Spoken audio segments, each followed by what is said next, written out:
And so we don't see the world as it is. We don't see the world as it is. We see the world as a one-way ticket, either to hell or to heaven. What do you then say about a non-believer finding purpose and meaning without relying on God? That's a great question. You are responsible for what you have received as revelation.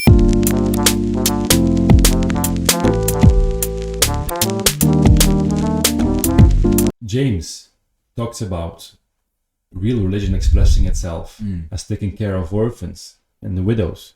So when we get to a place of healing, we are actually empowered to impact nations and to disciple nations, which is the Great Commission. And so we don't see the world as it is. We don't see the world as it is. We see the world as we are. And so those questions, they're often an invitation to, I'm going through stuff. It's unbearable. Please don't begin about your God, because He doesn't seem to be here in this moment. And so they're great invitations for good conversations and to discuss the undiscussed, like we're doing. So it's very it's an invitation to love somebody when there's that question. It's usually a wall of I'm in pain. And can you give me like an example, a practical example that happened to you, like that someone said, "Oh no, don't bring me that," and to which you ministered and you could first see that person was in pain, because behind the harshness, the rudeness of people is many times disguised. It's just a symptom of the root of rejection, the root of abuse. So how were you able to combat that when you had those cases or those persons with you?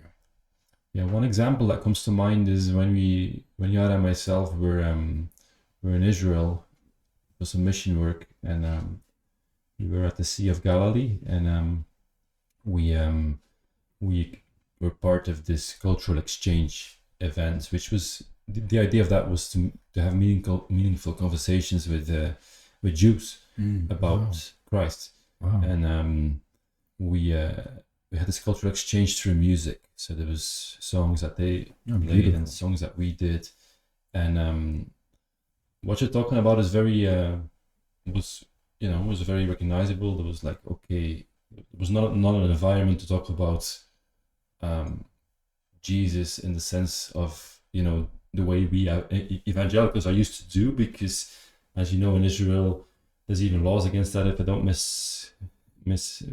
if I don't remember wrongly now, if I don't misquote their legislation, I think there is legislation even against preaching and missionaries as not here. Wow. So how do you deal with that when there is that that veil? And first of all is obviously Jesus, but recognizing that was very helpful, because there was one particular Jewish wealthy businessman in this cultural exchange. I think it was even his house that we were using. So I got to speak to him, got to talk about what he's up to, and what his how he relocated to Israel, as many Jews do, and his business, his field of work, all of that. And as he was talking, I received a word of knowledge, and this would be a man that would standard, I think he even asked me what's your line of work, and I kind of said, well, we're missionaries, but then he immediately said, okay, you better don't say that around here. That was his answer. You better don't mention that around here. I couldn't really camouflage it well enough, so I ended up saying missionary. Anyway, the Lord entrusted me with a word of knowledge, and as we were finishing this cultural exchange, I asked him about his son, or I prayed. We closed the cultural exchange with a prayer, and I saw a need that this man had, specifically a need with his son, who's not in Israel. And I began to pray for him as we ended the cultural exchange. I began to pray for his son. I said, Lord, I pray for his son. I pray that you look after him, because I felt there was a big thing there, and that the father was really in anxiety about this situation. after the prayer, he came to me and said, "Who told you this? How do you know this? What's going on?" And then you have an open door, and then you say, "Well, the God of your Bible, He speaks today," and and then then you take away the right, what you're just talking about, all the rational arguments against. Like Paul says, "I didn't come to you in eloquence, but with the demonstration of God's Spirit," and that just knocks out all the rational arguments against the living God. And so as we walk in the Spirit, you don't use that to, well, sometimes you can defy, you need to defy. But for me, it's a good challenge in some way. I feel somehow provoked in my thinking, because some of the when specifically people would defy from a rational position believers, I think it's a great. I mean, Jesus says, "I prefer your cold than English lukewarm. than lukewarm. I prefer that." And I do as well. I prefer that they're really against, because they can be strong evangelists. So I think indifference is the big sin. It's a big problem. Just can't be bothered. Just being indifferent. You spoke about, because when you said it, I was like, wow. When you said God entrusted you with word of knowledge, and with that you were able to do what you were able to pray for his son, for that man's son, where he came and were like, how did you know? You were able to go to his heart. Go to his heart. Absolutely. How can, if a believer wants to be entrusted, because that specific word of being entrusted with something, and or just being given something, there is an admonishment of, I trust you with something. You will cherish it much more than when you just give it frivolously. So with the entrustment, how can we as believers be entrusted by God with the gifts of the Spirit? How can we be entrusted with that and deal with that with the utmost respect and with the utmost honor for His glory? How can we do that? I think the Bible clearly encourages us to ask, and so most gifts that the Lord entrusted me with, I did ask. When I didn't speak in tongues yet, Lord, in my diary, I wrote it so many times. Lord, I would like to speak in tongues. I would like to receive the gift of tongues, and many of these gifts we are encouraged to pursue according to the Bible. And I think when these things, when the signs and wonders don't follow you, you ask for them. So you ask for it in humility. The Lord knows what you can handle. Gifts, when they are received initially, they can be a bit of a distraction, just like a kid who receives a new toy. So it's still about the giver. It's not about the toy. But this process is of it's just gifts. It doesn't make you anything. It's a gift. You're not more special than anyone else because you got that gift. Somebody gave it to you. Obviously, it's about fruits, and that's character. That's really important. But gifts they are, without the power, we're actually not walking in the demonstration of God's Spirit, and we have no voice. So they are important, and they are expressions. They're toolkits for God's love, to express God's love. They're expressions of God's love towards humanity. So if we use them well, they're basically tools in our box to say, okay, Lord, how are you loving this person today? Okay, you receive the gift of faith for a healing, or you receive a word of knowledge, or you receive that. In the end of the day, it's all about connecting someone with the love of God. So as long as a person feels loved through the usage of that gift, I think that's why God gives them. Like, why does God give these gifts? Obviously, not just to make us circus artists, or to to draw attention to us being the fireworks of something. So they are super important, and I think asking you shall receive. When was the first time that you were entrusted? Again, with that word, I love that. Being entrusted. When when was the first time that, as James said, you have not because you asked not. Yeah. When you asked, you didn't have it. You asked and you received it. And so, when do you remember the first time that you had the word of knowledge, and how did you feel after that? What did it give you mentally, psychologically, physically? How did you feel about that? Yeah. Specifically about words of knowledge, the Lord in this in this specific area, I got them quite early in my faith, and I've always when I read about the power of a word of knowledge, like for example, you're on a train and you receive something for somebody, and it just it removes all the need for discussion and goes straight to the heart. I was always very like, wow, God does that. That's amazing. God gives dates. God gives names. God gives things that only God could tell you about a certain situation or person.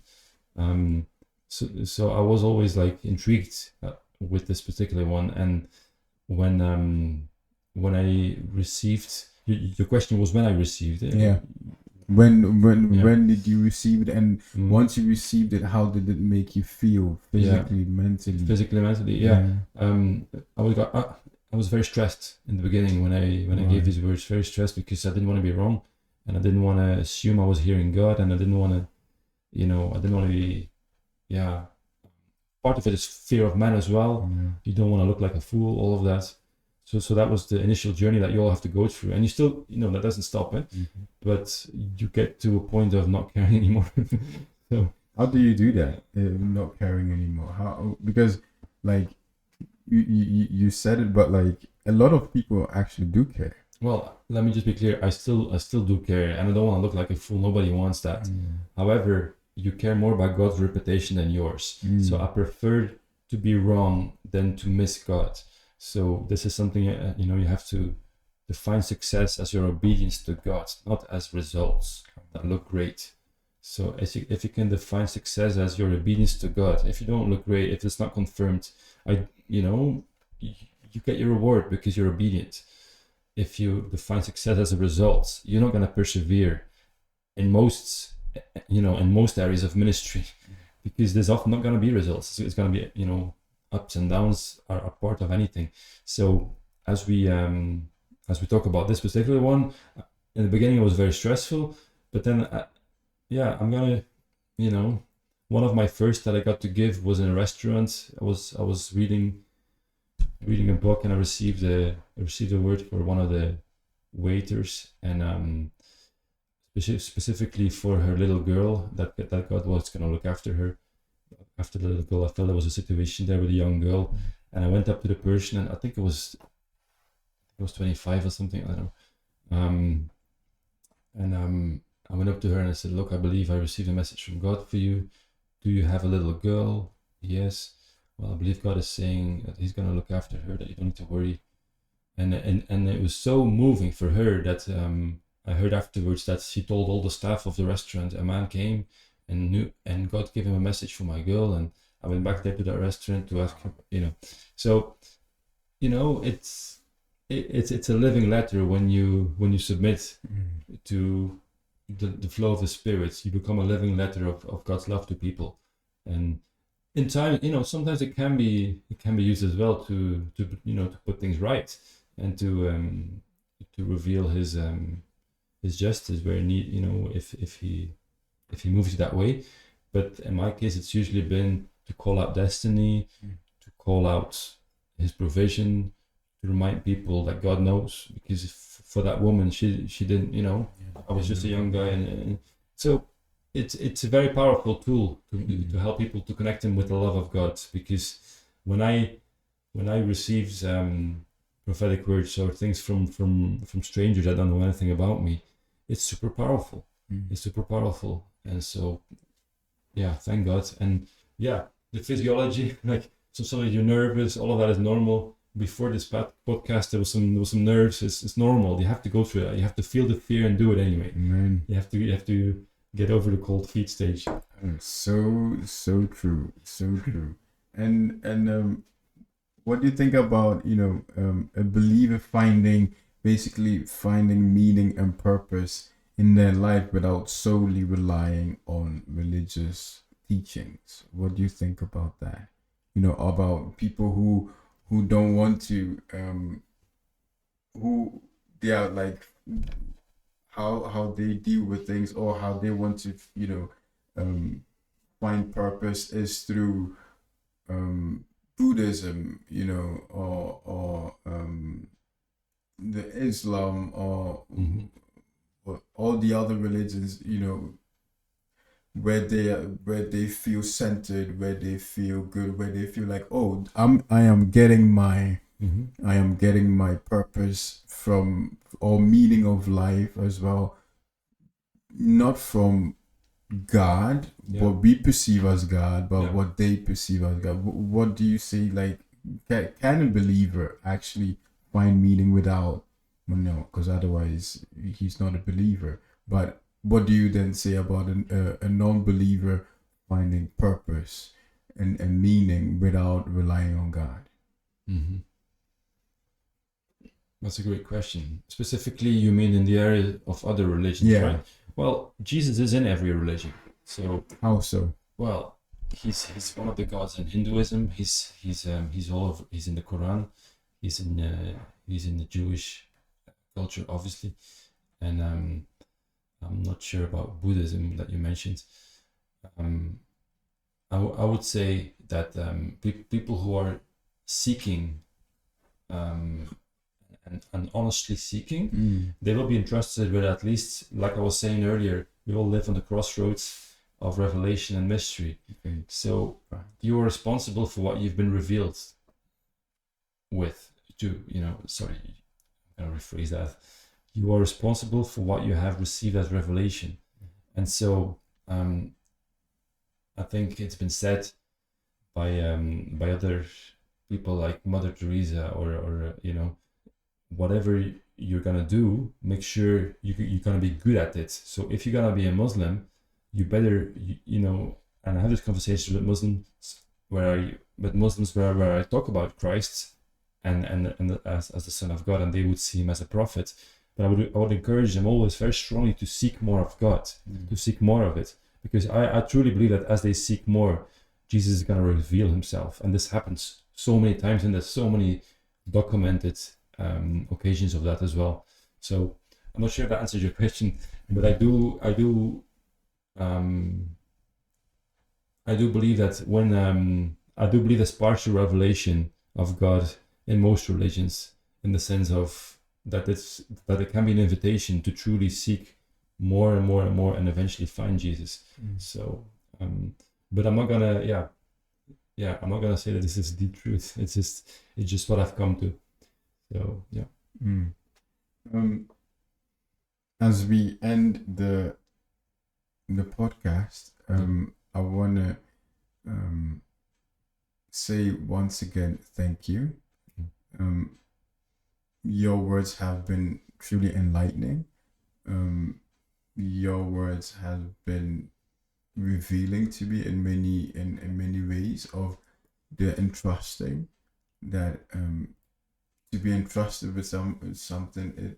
For me, it is precious. It is to use to really speak life, to speak the love of God into people's hearts and into people's minds.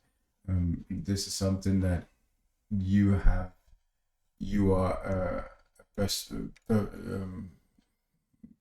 finding the words in English, hallelujah, the living example of that, because as you have been speaking, and you were speaking live into me and into our viewers, I also want to speak live into you, because as you were speaking and giving insights of your journey with God, and of your journey with God, and with your family, and with your life.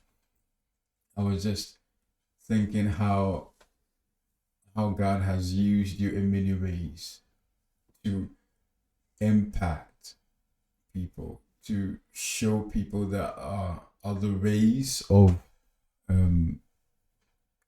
just to give you an example, before, like, that you were speaking about giving, lending and all these things, about all this, materials that we have, and it just comes from the good of your heart. And I was even telling Ludovan, it is not normal for where I'm standing, of people who can just really, and purely give, and not be thinkers, like what you after, because most of the time people are like very skeptic. I am a very skeptical person, as just wired that way. So for you to come into for there's this quote that Joshua Selman says, divine connectors, for that to happen. Wow. And it seems unbelievable to have that kind of person, to be that freely giving, freely loving, without anything behind it. And so, like, I want to publicly say it. I say that a lot, but I'm going to say it publicly. But truly, you are an amazing man. Like, for real, you are an amazing man of God. You are an amazing person who has travailed, who has sacrificed, who has stood the times, and you stood firm when people were against you. You still stand firm, and this is your grace. This is your mantle, and this is something that I honor, and this is something that I'm like, wow, I respect deeply, for real, because as you stand, like, I'm just looking and be like, oh my God, how this man is standing through all that. Okay, chapeau. Like, yeah. So I just want to speak life into you, as you have spoken many times life into me, because again, the people I believe that the people you will cross and have crossed, you have truly impacted because of your heart, because you were willing to give of yourself the 5%, and then the rest to people. But even the 5, it is beautiful to see. Even the 5, it is precious, and I just honor that, and I thank you. Bro, it's been such an honor, and I know this is just the first recording of many for you, and I can't wait to see where this will go. The people that are going to be built up through the people that you'll invite here, and I know there's going to be, this is just a launching pad for much more. It's going to be, it's going to go bigger and better, and yeah, just keep at it. I'm very, very receive your words of encouragement. Yeah, praise the Lord. I'm very, very grateful to be here, and we're gonna see good things together in Belgium and the nations of the world. Amen. For Jesus. Amen.